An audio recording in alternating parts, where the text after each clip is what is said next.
Hey, welcome back to Milton Daily Homes. Chuck here. We have a list of 24 properties in total, and starting to feel like spring outside. And there's no better way to celebrate it than with my friend Biz Marquis. It's spring again. Everybody know it's spring again. So there are no less than 4 real estate agents who have their own properties for sale or close relatives. So I'll let you guess which ones, and I'll give you a hint. Not all of them have the highest and best photography that I would ever imagine. So let's get started. So here's the thing, 341 Wilson. I've been doing a lot of work with the Condo Towns recently, and so one just down the road sold for more than this. And I mean, we're talking like original kitchen, had a little bit of work done, but it did not look this good. Also backing onto a park just a few doors down from this one. This looks like a nice home. It does have baseboard heat. It also has the gas run-in. You don't get a good look of the park here. I mean, they could have done a higher view and you could have seen from the living room how nice it is. Anyway, I think these guys are probably going to sell for more than 3.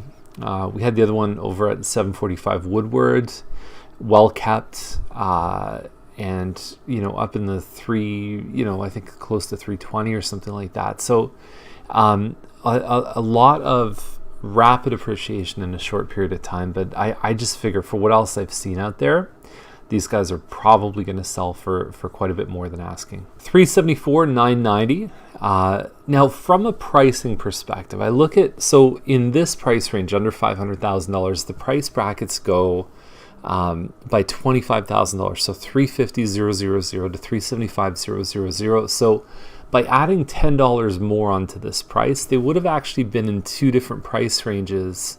And we call that double bracketing on our team, and it can be a real advantage. Don't believe this to be true, but the maintenance fees as they're written say $36,978 a month, which is not true. So it's probably $369.78.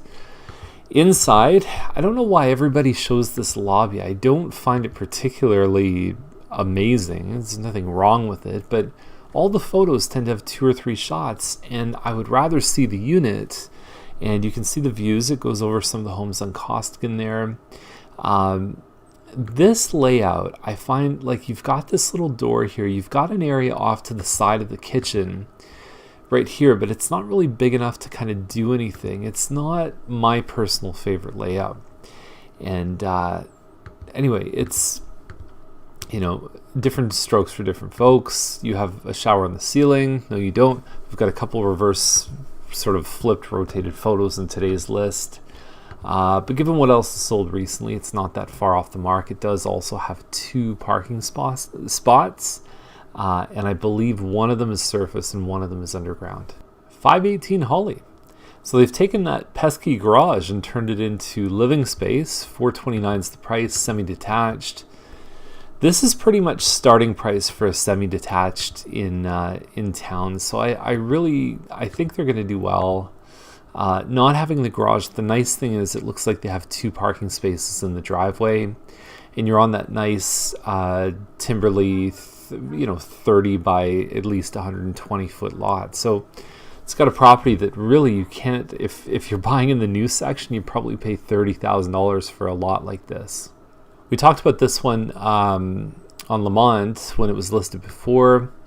It looks like a Craigslist sale. So there's the couch that's for sale, and then we've got a table and chairs. We also have a couple beds for sale, a desk and bed, some kids' toys. We've got a treadmill. That's like it.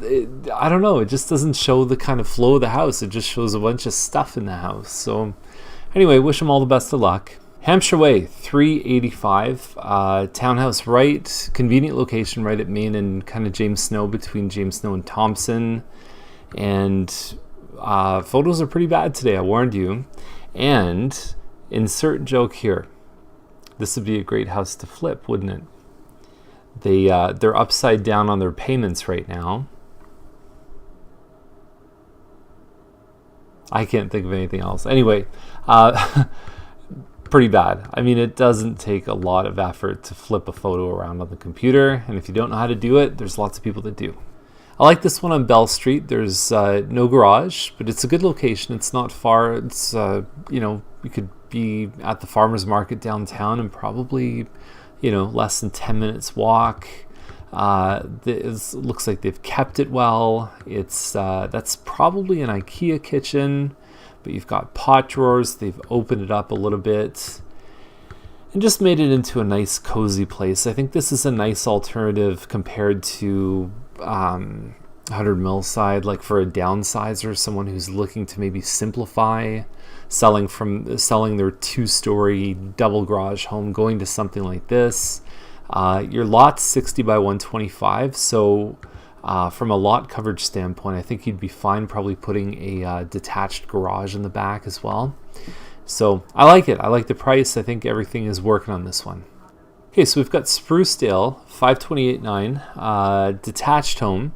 Some of these homes on this street are linked, so I'm not sure if this one is or not. Underneath the ground, functionally it's a detached home, but it's got a good layout. It's not a big kitchen, but it's been very well done. Nice decor, well finished, and you've got about 105-foot lot. They've said it's pool sized.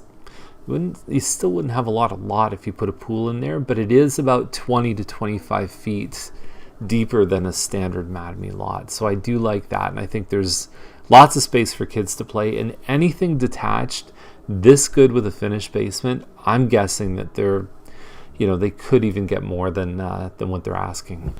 Next up is Spec Crossing, and I know we talk a lot on Milton Daily Homes about the nuts and bolts, bedrooms, bathrooms, square footage, finished basement, lot size. The intangible that you see on certain streets is the neighbors, and I think that's one of the best features about this home is that when you drive to this home, you see kids playing outside, you see the parents outside, you see street parties and Christmas parties, and that's the kind of stuff that I find there's people moving from certain neighborhoods in town to get that. And so in general, this neighborhood in Coates, it is one of the better neighborhoods. Beatty's also good for that. Dempsey and Clark are good for it because they're just a little bit more established. But this neighborhood's always had a good feel, and there's always been, from my experience on this street, a really warm neighborly feel. Dark hardwood floors, living dining in the front. This is a Shady Glen, the 4-bedroom, the one with larger ensuite 4th bedroom and bigger closet and gas fireplace. It's got a great main level. I love the vacuum marks. It just looks clean when you see vacuum marks like this. Kept really well, in good shape. If you want grass, you might have to put some grass in, but other than that, I would say this one is certainly looking like a great option. $575. One right around the corner with some weird finishes backing onto a plaza sold for around this price. And I think that when you compare the two, there's no comparison. I like this one on Pettit at $619. I believe you're about 21 to 2,200 square feet plus a finished basement. One big room here. Be easy to put hardwood in. I know some people say, well, it doesn't have hardwood. It doesn't matter. It's easy to do. You could do it in a couple days, hire someone probably even in 24 hours to get it in. And yeah, you've got a family room upstairs plus 4 good-sized bedrooms, and you've got a good-looking finished basement too. So all in all, great-looking home, good price point for a double-car garage, and this is another neighborhood that, there's a lot of kids, a lot of people playing on the street, even though this cuts through a little bit between Laurier and Costigan. 66 Wilson. Got a steel roof, got a nice looking house from the outside. Bit of wallpaper, like some things that I could see a buyer coming in and wanting to change and adjust, but you can definitely tell that this home has been taken care of very well. Lots of pride of ownership. It's deceivingly big. There's a lot of smaller rooms, but when you add it all up, there's a lot of square footage here. And the yard, which we don't see in the photos, unfortunately, the yard has some really, really nice landscaping. It's a very peaceful, tranquil backyard. It's the kind of place that you'd look forward to coming back to and checking out. Now, to finish off the video, we're going to compare 2 homes, and you tell me which one you think is a better deal. In my mind, I think it's pretty obvious. This is a walnut model built by Mattamy. It's about 2,400 square feet and looks nice inside. So what happens is between the kitchen and this area here, which I guess is like a living dining area, the way it's set up is kitchen, and then you've got this room, and then you have another room over here which they've closed off. It also comes in an open plan, and then you've got another room here. So 1, 2, 3, 4. So there you go. Nice finishes, good looking kitchen, loft upstairs plus 4 bedrooms. But essentially a 2,400 square foot home on a standard lot.